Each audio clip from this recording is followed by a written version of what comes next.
So we have a very specific, like, she has a candle business, and it's like a Jewish candle business, like Shabbat candles, like ritual candles, and so it's really dope because they use them every week, and so it's like a subscription-based model, and we've been able to like grow it and stuff. So wow, it's pretty solid. That's pretty it's kick-ass. Cool little thing. I love that. But anyway, so downstairs where there's like all that construction happening, that's our new unit. They're like building it out. So this is really nice. So in a couple, hopefully by August 1st, I should be down there. We'll be a little more space. It's a little. So they're just taking over this entire building, basically. Who? Jeff and the team. No, so it's for Pathfinder for our company. Yeah, okay. So it'll be like just a studio. So we won't have Steven in water. Nice. Is it super expensive to rent space here, or? No, it wasn't too bad. It's like $2 a square foot. That's plus not bad. Like all the like power and internet and all that stuff. So that's chill. Not bad at all. Nothing crazy. Yeah. Nice. So it was like with everything all in, it was like $1,800. Like with the I forget what they call it, but like they take care of the stuff like the cams or something like that. So. Okay. So it's not bad. Yeah. It's a pretty chill little spot. So, I love it. Dude, so, all right, we've already been recording, so that's just lets Okay. you know how casual it is. It's not that Love serious. it. I like, my podcast to just start off on, like, us talking Tangents, about something. right? Yeah, something random. Uh-huh. So, it's called Find Your Path, and it's kind of like, most people that have been on here have some level of success, so they've had a journey that they could, like, kind of share, and it's just pretty much, like, where you started and how you got to where you're at, and then what, you're excited about the future. And I know you got to leave in a little while. Like, I think I got to be out of here by like 2:15ish. Oh, so, dude, yeah, we got plenty of time. Cool. Hopefully, yeah, Jeff. I think he will be because he's. So I'm the chairman of Leadership Las Vegas. This upcoming so year. You were there. No, I wasn't there okay. because.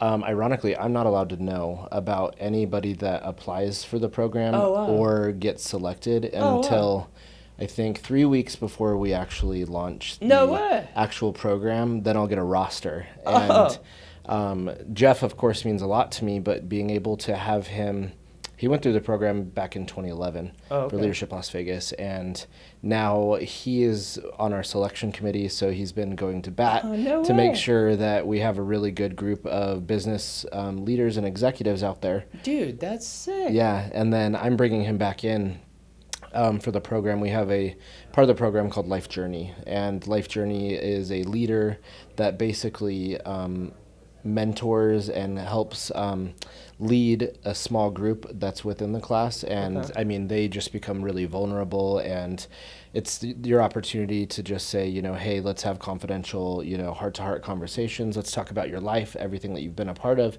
and just know that you have an additional person right here by your side. That's sick. So is it like targeted to like business leaders and like Yeah, so it's typically so Leadership Las Vegas is the 5th largest leadership program in the United States of America. Whoa, dude, I need to tap into that. And it's tapped through the Vegas Chamber. So it's a government program, but it's ran through the nonprofit side of the Vegas Chamber. Okay. And every year, hundreds of applicants apply for this program. No way. And only 60 are accepted. And whoa, dude, how do I get involved with that? Hey, look, we'll make sure that you...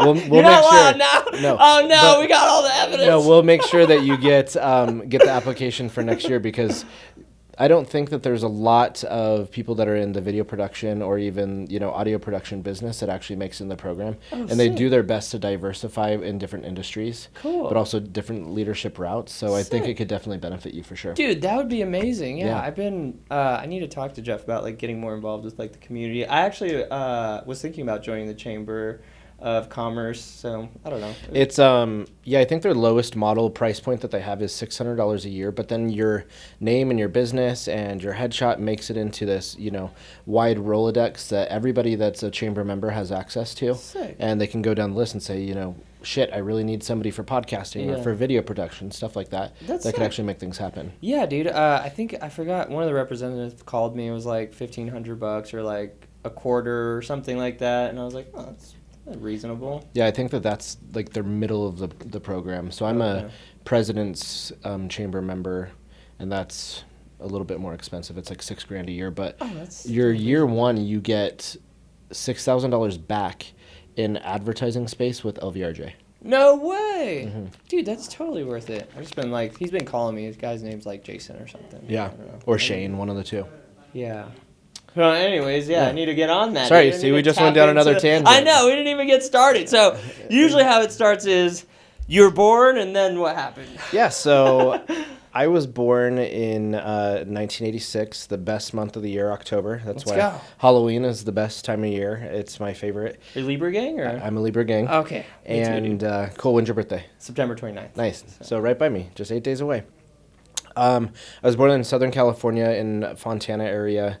My father was a military brat, so that's where my grandparents migrated when they decided to retire and move on. And I moved to Las Vegas when I was 7 years old and have basically been here since. The only time that I ever moved away was for college, and I ended up going to South Florida. Oh, okay. And the culture in South Florida is so different compared to what it is here in the West Coast. And I proudly say that we are a pretty diverse side of the United States. We don't naturally deal with a lot of discrimination and deal with a lot of racism. And moving to South Florida, I saw nothing but discrimination and racism, and it made me really uncomfortable.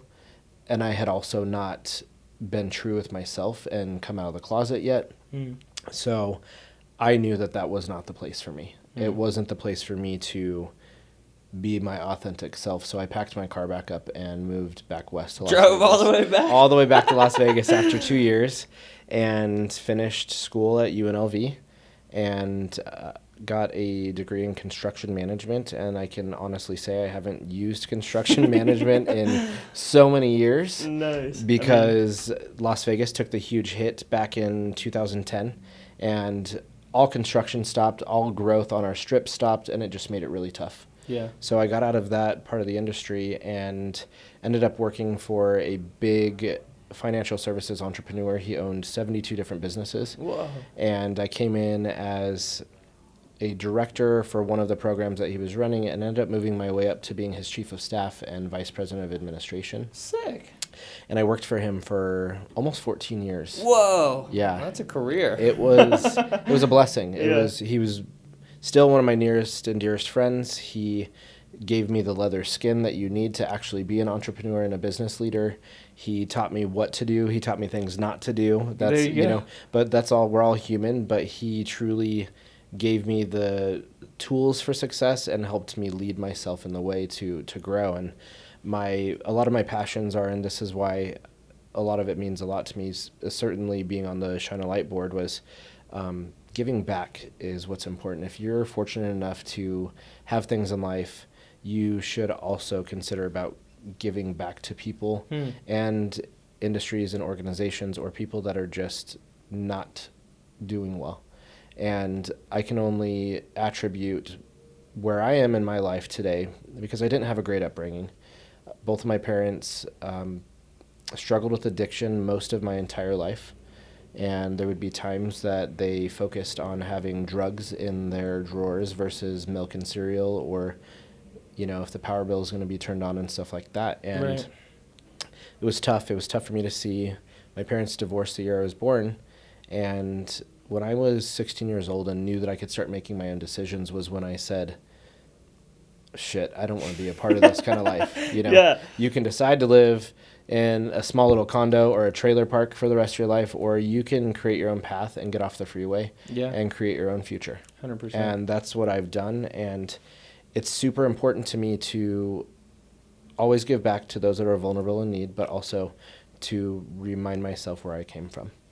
And it helps with my humble, and it helps remind me who I am. Yeah, dude. I think I heard this really interesting quote, and it was like, you got to give what you got to get what you got to give. Something like that. And it sounds like very layman, but when you kind of break it down, it was so profound to me the first time I heard it. I was like, whoa, holy crap, that's pretty serious, huh?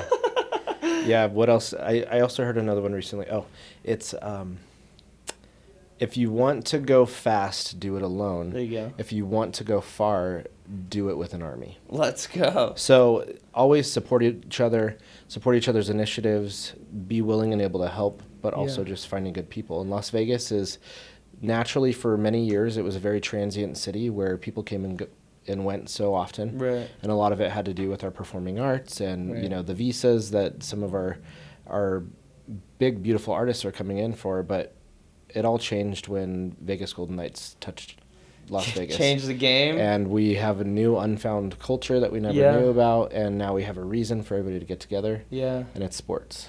Yeah, dude. I mean, and people are just flooding here. I mean, property values like skyrocketing. It's insane. The film industry is coming here too, which is really exciting for like our market, and so it's cool, man. So okay, so I imagine when you got your degree in construction, then there was a 2010 shutdown. There was like a level of adversity that you had to pivot. Kind of like take us to that point in time, and kind of how did you overcome that, or decide to look for this new opportunity that kind of paved your way for your success?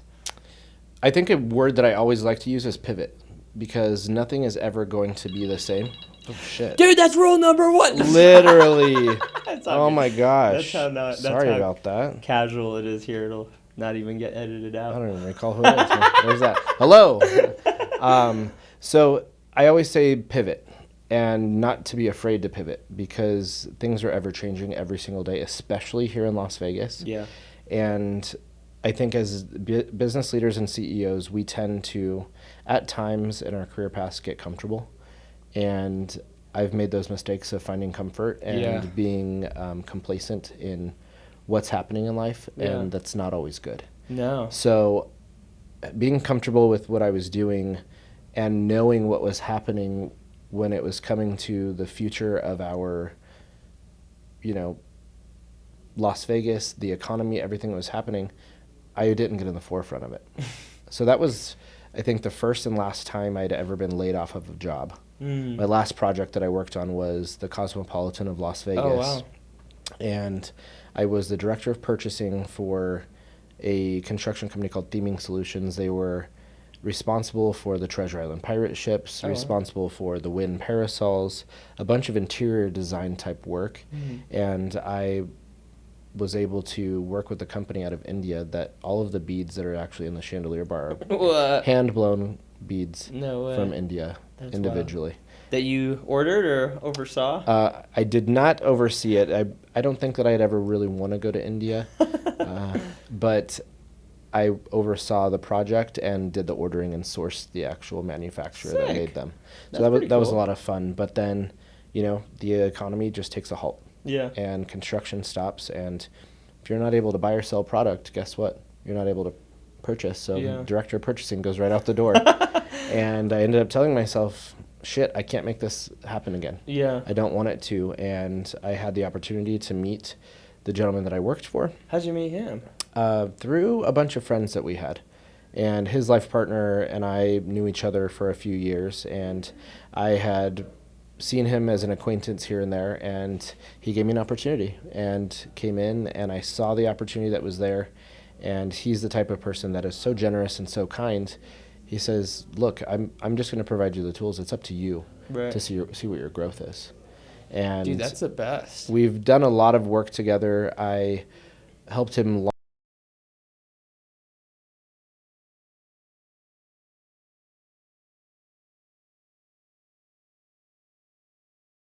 and we've supported the LGBT community, we've supported oncology, we've supported veterans, we've supported women's rights, domestic violence, we've supported catastrophe events, everything that you can imagine. Anything that was near and dear to him and his mission, we would do. Sick, and it was one of the biggest honors. So doing that, here in Las Vegas, we also launched a product called Club Curry back in 2011.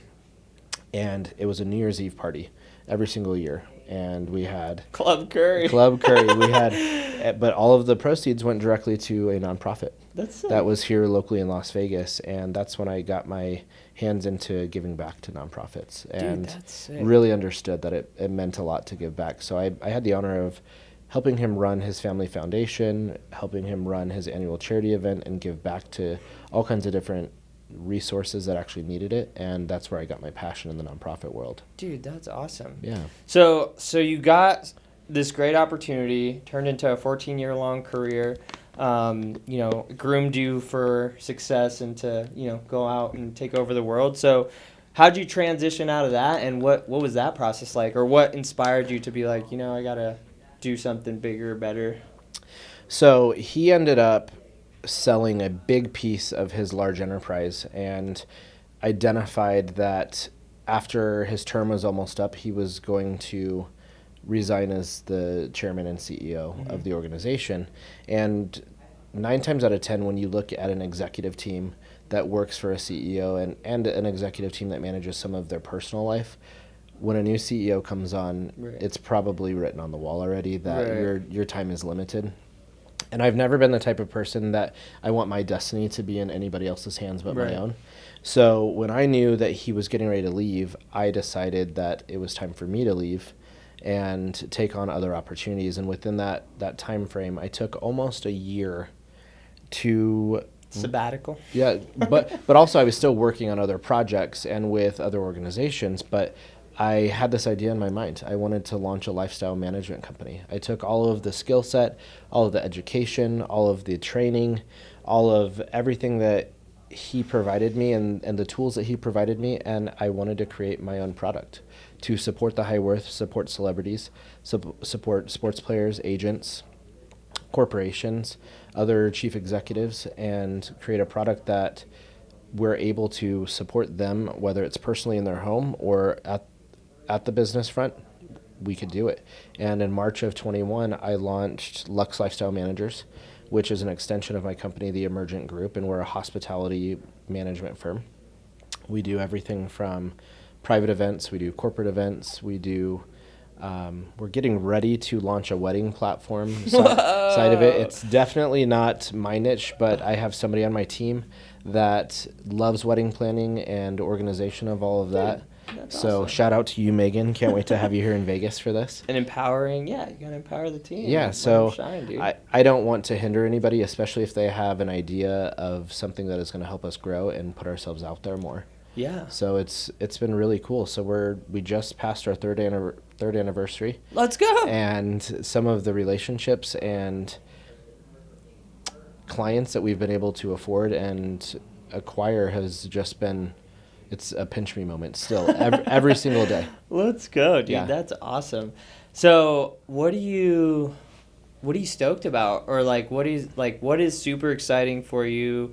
You know, you just hit your 3-year anniversary. Maybe what's the next 3 years look for you, and what are you just super stoked about? With this transition and always being a business leader and owner, to me, I think that it's always important to be innovative and to focus on what could be and to kind of look into a crystal ball and say what could be in the future. And Las Vegas is growing exponentially. 100%. We have sports that are just continuing to arrive. We're getting ready to get the A's here, and I think that they're going to break ground here as soon as Tropicana implodes. Right. And I heard that that's the first week of October. Oh, wow. That's happening. Birthday weekend? Yep, exactly. So, we got to get there so we can watch it. But what's in store for us? So we work with the NFL. We were able to humbly take on a relationship with them back in 21 that put us in the telescope of theirs or their future vision to help them manage a lot of their players and executive staff. And so year one, we managed all 88 players of the Pro Bowl that came to Las Vegas. Wow. And people that get selected for the Pro Bowl are the best of the best. Yeah. And then they come in for a fun game that they just toy around with and just really get to relax. And so for 2 years, we did the Pro Bowl games here in Las Vegas. Then they tapped us to come in and support the top 21 prospects that were being drafted at the NFL draft. Go. And then also we ran the celebrity management on the red carpet for them. Wow. What does that consist of, dude? So, let's say I don't even know, Tom Brady. Let's say I'm Tom Brady. Lux is taking care of me. What do? I just get off the plane and then I mean, it all really depends. It depends on how much you actually want us to be involved. A lot of times it's restaurant reservations, it's hard sought after show tickets. We really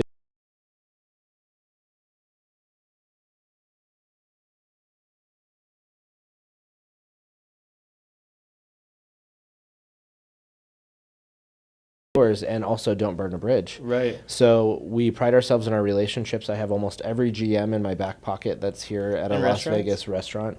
And then we have great relationships with a lot of our concert and show producers like Live Nation, AEG, stuff like that. So the shows like Adele, you can't get tickets to without paying $2,000-$3,000 for a ticket. Right. Well, we can help make that happen. Let's go for the all of those different things.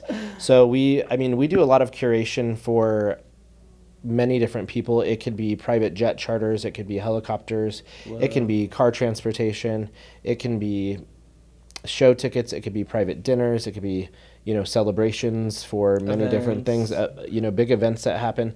The way that we explain ourselves to those that are unfamiliar is that we can either make sure that you have the right Charmin toilet paper in your bathroom or run a strategy session in your boardroom.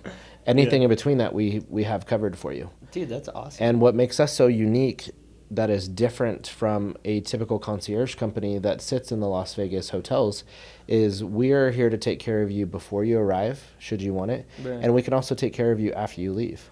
Dude. These hotels only want you if you're spending money in their venue. Right. And we want to make everything seamless for you. If you need car service from, Missoula, Montana to get yourself to the airport or to your jet, we can help you book that. And then your car service here upon arrival. Let's go. So, you name it, we've done it. We do it for them. Of course, all within code of conduct. Right. Luckily and gratefully, we haven't been asked to do anything outside of that scope. Dude. And Vegas is Vegas. So, so that's. I have a buddy who has a concierge service. It's called Whale Life. I don't know if you've ever heard of him. His name is Jimmy DeCanio. I went to high school with him, so I kind of just know him. And he's hooked me up with a lot of his high-end clients.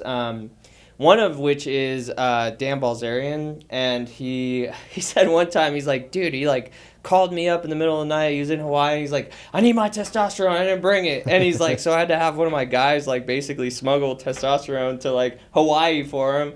And I was like, whoa, dude, that's kind of sketchy, I don't know if I would do that. If you called me, I'd be like, I'm not doing that. Yeah, but that's not even really, if it's a prescribed medicine, it's not really a problem. They're not looking at stuff like that. Yeah, I'm sure.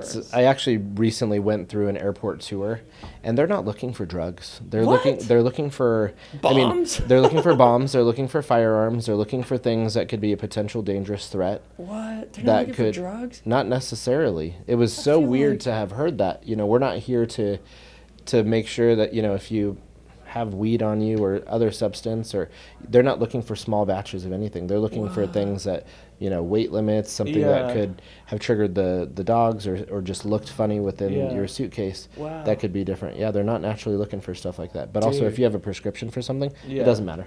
Wow. It's not going to hurt you. That's wild. Yeah. Jeff was just telling me a story. I had the same experience. I went out shooting and I left a case of bullets in my backpack. And I only have one backpack and it was that one. And so I forgot it was in there. It was just on the outside pocket too. It wasn't even hidden or anything. Yeah. And so I'm on my way to shoot and I don't remember Houston or something. And I'm late for the flight, not super late, but boarding is soon. And they pull me over and they're like, hey, we got to look through your bag. And I was like, what's the situation? Case of bullets. I was like, oh no, dude, I'm going to jail. I'm gonna have to call my client. This is terrible. And then they held me for 30 minutes. Made the flight, but I got a letter from Homeland Security that was like, hey, this was a warning. Don't do it again, or if you do, face fines up to $200,000. And could be on the no-fly list, so you'll be driving everywhere you have to go. It's terrible. Which really sucks. Yeah. I actually had a buddy that I was traveling with, or he and his wife and my husband and I, we were traveling and coming back from Miami, and we tied one off. We certainly enjoyed ourselves, but he had a stack of cash on him, and one of the police dogs came by. And listen, only God knows what is, consumed with this cash, what people have done with it. But the dog kind of got tipped off that there was something suspicious. Oh, no way. And so then they asked him to open his bag, and why do you have all this cash on you? All these things. And he's like, well, I had a good night last night. Went out to one of the clubs and enjoyed, and I didn't spend it all. So, that's what it was. But it's so weird that they pick and choose what they want to chastise what's a flag. You for. But I could definitely understand a bullet for sure. Gunpowder? Yeah, something like probably that. Probably dangerous. Could be of concern, yeah. Anyways, dude, where were you? So concierge service is awesome. You probably get to do a lot of really cool people, or a lot of really cool things for a lot of really cool people. Yeah, I don't any longer get starstruck by anybody that I deal with, whether it's a huge top Fortune 100 chief executive, Tim Cook from Apple, stuff like that. He's been in my presence. And one of the coolest things to do, but then also, the Tom Brady's, the Patrick Mahomes out there, the other celebrities that we've dealt with.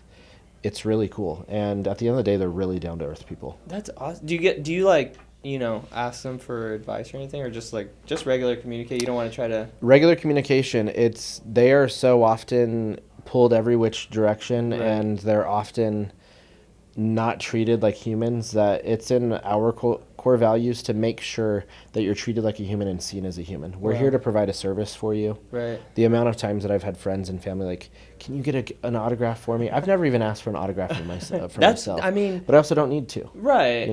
I would rather have a relationship. The relationship and the satisfaction that we actually got something done together, or I was able to help make something right for you that made your day better. 100%, dude. I mean, I've gotten to film a lot of celebrities and stuff too, and it's the same. I'm never like, hey, what's the most valuable lesson you ever learned?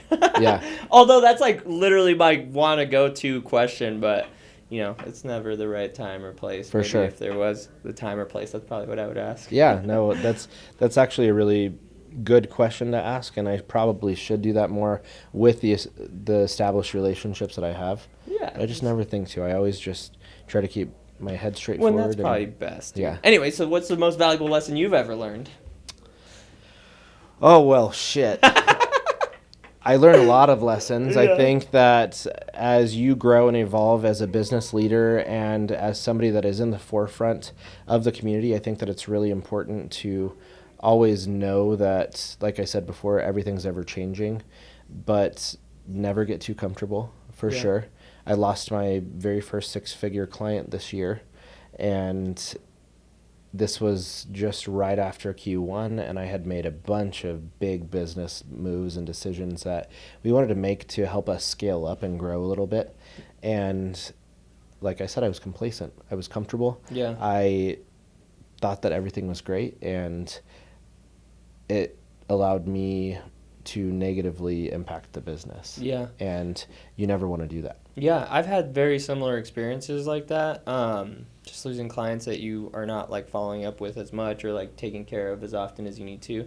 So now I've and it's probably not healthy, but when everything's calm in the water, I tell my team all right, go through our list and ask every single person what they need. What can I do for you? Yeah. And that kind of has combated that and mitigated it. I mean, in our line of service, we've our average kind of retainer client lasts 11 months, and we always never burn the bridge, maintain long-term communication, because always, even though maybe they're on a retainer for 11 months, in a couple months they'll be like, hey, we're doing an event, we need this video production done, or we're doing ads for this product, we need these videos. So always maintain the relationship aspect of it, but always. I think in my line of business, the way we've combated that, churn is basically just always sell. Always have a sales process going. Yep. Marketing, sales, whatever, setters, closers, and then just continue to keep that steady. And that makes me feel secure. It's all right, my security's intact. And that you're looking in the forefront of business development and following up. That's really unique that you said that to me, because I'm a part of a CEO group called the CEO Tribe. Mm-hmm. And this is a group where up to 16 like-minded CEOs all have a seat at the table. Mm. And we meet every month together for 7 hours, and we bring our financials, and we talk about, talk about getting caught with your pants down and vulnerability and being able to be together. But you're able to sit around a group of other CEOs that are all in different industries. They do that purposely so there's no competition, or we're not sitting back taking notes on how we can do better than Joe down the street. Yeah. But I learned from that it's really cool to be able to converse and have a business relationship with other like-minded business professionals and CEOs,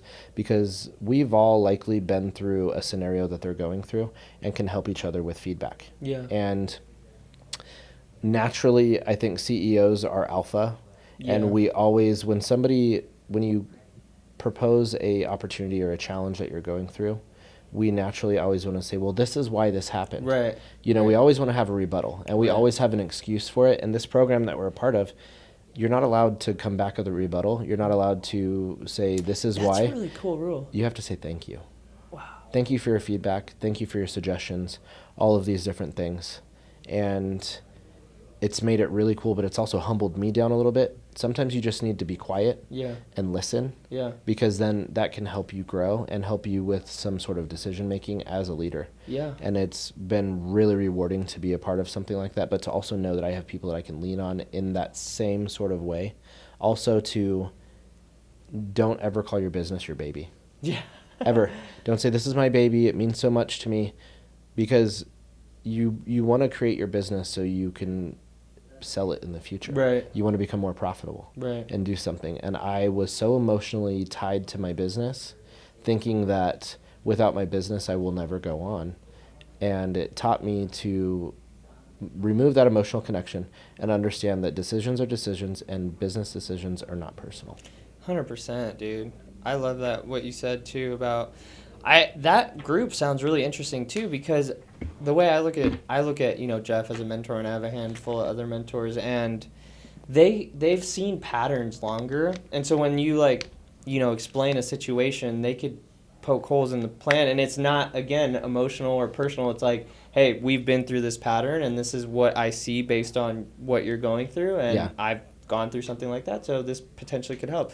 And so with my wife, when the people closest to you tend to not listen. Someone down the street tells you something, you're like, oh yeah, that's genius.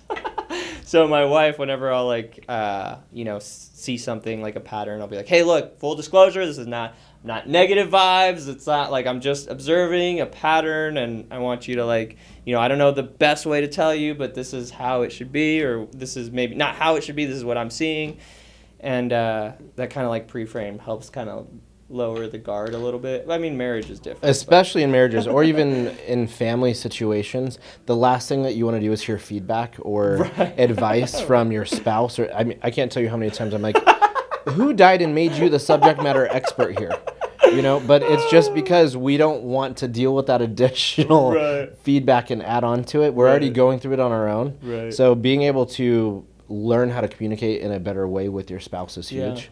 And to take a step back and say, okay, this is just constructive. It's not personal, but we still take it personal. Yeah, you're still gotta work through that emotion, taper it down, and then you're like, all right, maybe this makes sense a little bit here. For sure. She says that all the time. If Jeff or somebody tells me something, I'll be like, oh, they just told me this. I think it's profound. And she's like, I've been telling you that for 6 months.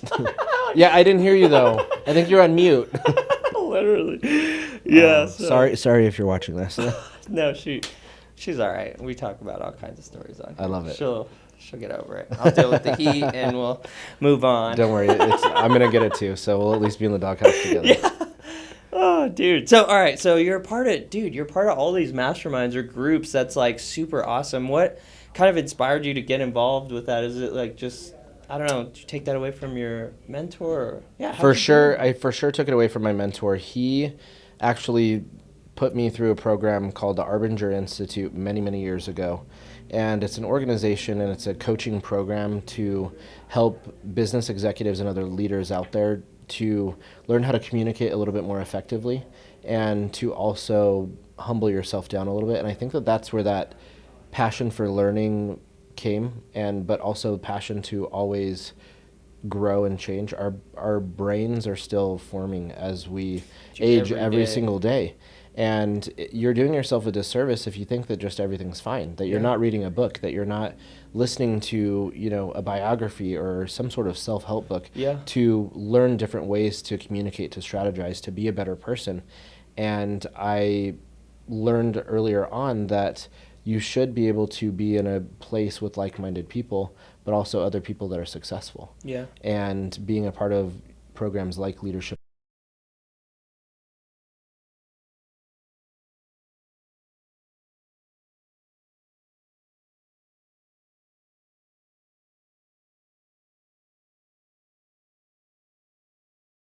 just always, you don't know what you don't know, right? It's what don't I know about this? If someone's telling you something, it's what don't I know? For sure. Let me learn more about this before I could form an opinion. If someone tells me something and I think it's not true. Like, well, why? Yeah. And then learn more. Like, you know. So I'm, dude, avid, like, adamant, like, carnivore of books, bro. I devour books. So, like, I read a new book probably every 2 weeks. I read an hour in the morning and then an hour at night, and it's just profound, like, how much you get through. And I listen to audios all day. I don't listen to music.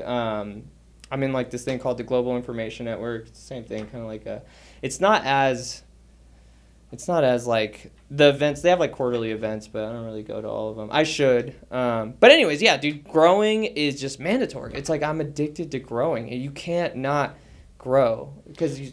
If you're not growing, somebody else next to you is growing and taking chances and shots that you're missing out on.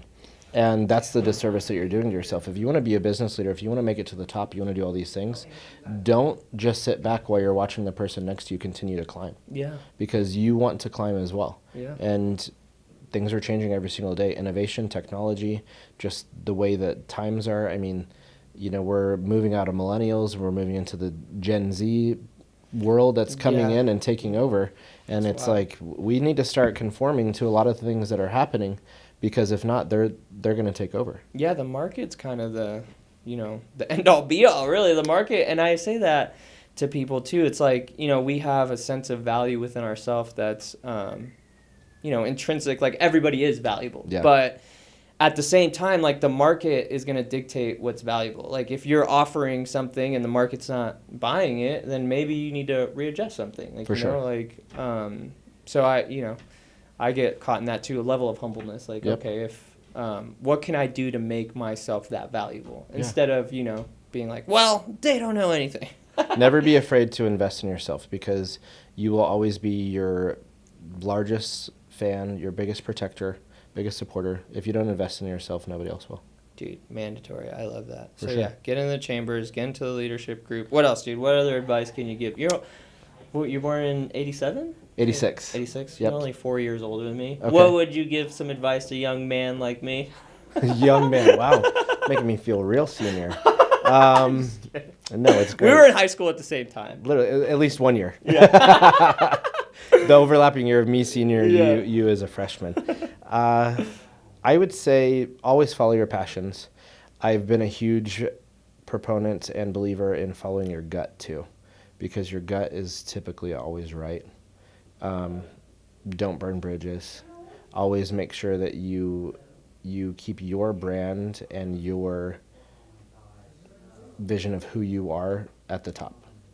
You know, because having a brand for your business but also yourself is huge. It's like having a credit score. It is. And you can't negatively impact businesses or, you know, relationships that you have, especially here in Las Vegas, because although we have over 2 million people that make up of Las Vegas, it's such a small city. Everybody knows everybody. Everybody. In some form or fashion. Yeah. It's crazy. Yeah, my wife says that to me all the time. We go out and all the time someone's like here. But I grew up here too. Probably the same amount of time. I was born in 90 and we moved here in like 91. So like it's been like 3 years of compounding relationships and, you know, not being Where'd you go to high school? Centennial. Okay. I went to basic. So okay. The Mormon hood. For sure. But yeah. So. Also, you got to make sure that you always invest in yourself to continue to grow. You know, just like stuff like this, always look at coursework, always look at developmental programs to better yourself. Never be afraid to ask for help. I think as sometimes, especially as small business owners like we are, we become very prideful and we become, you know, in this alpha way that we never want to ask for things. And if you think about all of the most successful people in the world, they're successful because they delegate things to be done. Yeah. So don't sit back and think that you're capable of doing everything. You know, the whole song, I try to carry the weight of the world, but I only have 2 hands. Yeah. Well, sometimes you need 8 hands. Sometimes you need an octopus around you to help you keep things going. An army. Yeah. I mean, think about celebrities. They have people that make their meals. They have people driving them everywhere. But it's giving them time back so they can focus on the next thing. And what do you want to do? Become more successful and make more damn money. Yeah. Dude, I'm reading a book called 10X is Easier Than 2X right now. And it's pretty much like expanding on that same topic, which is inspiring me too, because it's like, what is the 80% of the day-to-day stuff that is like bogging me down that I should be delegating? Yeah. And a lot of it is more of the operations side. Like this us connecting, this is a part of the 20%. Me going to networking events, going to the leadership stuff, that's 20% that I need to be diving into more, opposed to just dealing with regular operations stuff. But it's scary because then you that's the whole purpose of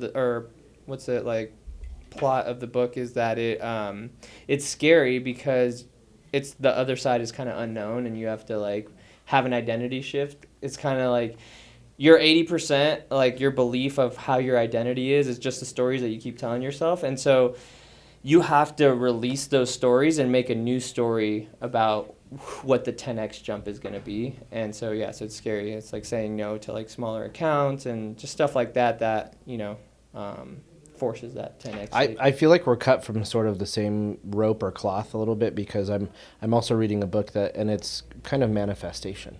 It's, you have to manifest what you want and what you want to see. What book is it? Well, so this is stupid. I've read this 3 times, but my personal trainer, I hired a trainer back in January. I just said, if I wanted to be the best version of myself as a CEO, as a business leader, I need to hire a nutritionist, I need to hire a personal trainer, and then I also need to hire an executive coach. January 3rd is when I made all of those decisions, but I have demons within me that struggle with motivation, struggle with eating. Sometimes I eat too much. Sometimes, I go out and have too many cocktails, things like that will then affect my next day and the next move. So he told me, here are 3 books that you need to read, but one of them is The Secret. I've read The Secret before. Yeah, I have. But 37 years old, I'm listening to the audio version of it, and I'm driving down the road, and a lot of it right now is talking about manifestation. Yeah. And it talks about negative things happen to you when you think negatively. 100%. Dude, it's dangerous. It is but then positive things happen to you if you think positively. Yeah. So if you're one of the biggest examples that she gave is, you're road raging down the road and you're getting pissed off because you're hitting every red light, and you keep telling yourself, I don't want to be late, I don't want to be late, I don't want to be late. Guess what? You're already telling yourself that you're going to be late. Yeah. 100%. And I just gave this as an example to somebody the other day, because they always think that when they walk into something, it's always going to be a problem. And so it's a problem. You are walking into a problem because you're creating the problem. Yeah. You need to walk into it and say, there's not going to be a problem. We're actually going to make things successful. Everything's going to flow perfectly. And it's also how you tell it to yourself. So if you say, there's not going to be a problem, guess what? You're still looking at a problem. Yeah. But if you say, I'm going to walk in and everything's going to be smooth and concise and, airy, that's a different thought pattern. So it's like how you word your verbiage is also important. I tell my clients all the time that, so we're also travel agents now as well. So on top of this, because we do lifestyle management, we decided to get travel agent certified and be able to support people in that sort of the world too. But I always tell my clients, listen, I've never had an event that's outdoors that it's rained on me, ever.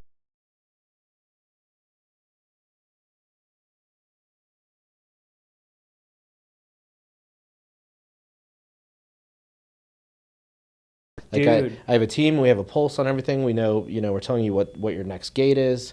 All of these things to prepare yourself to get there. But a lot of times they're the ones that are psyching themselves out. I have the same conversations with clients. And I use that specifically myself. Like the bullet thing, when that happened, I was like, I'm going to make my flight. I'm going to be there. Everything's going to be fine. Yep. I'm just going to release it. There's no point in stressing because I'm going to be there. So 100%. It's all fine. And it works, dude. It works for me. And people set up these energetic blocks for themselves, and they don't get past them. And I've had deep level coaching with my clients too, where it's like, do you want me to tell you the real truth, or are you receptive, or do we just want to push past this and say that that's the problem, because I'll tell you either way, So and I'm huge on the esoteric aspect of success. I think energy, manifestation, law of attraction, all of that is literally how I built my foundation of my business now. And it's not a major, huge business, but it will be potentially one day, and not potentially, it will be. For sure. See, 100%. Potentially is kind of doubting what's on the horizon. No, it will be massive. And I know that it's just time. The only thing is just time.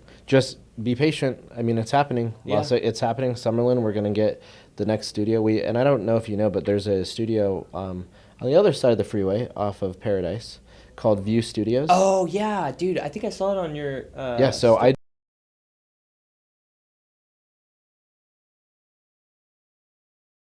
like their LED walls for, but I have them like I'm like, all right, when I do, that's where I'm going. Oh, it's insane. It's floor to ceiling. It's a huge curved. I mean, I've seen them film anything from a movie. I've seen them do commercials. Carrie Underwood, Shaquille O'Neal, Mark Wahlberg. Dude, the Raiderettes were in there last week doing things, so it's... Dude, well, we could freaking be here all day. Like, literally, I want to continue to keep talking, but I want you to get some time with Jeff I so that we could get you out of here in time. Awesome. At least you'll get 25 minutes with them. So. I love it. Dude, well, thank you so much Likewise. for coming by, Travis. This is great. Hopefully, we can continue to keep growing our relationship. So awesome. Thank you, sir. Thanks for coming by, bro. you. Peace. Anyways, that's it, dude.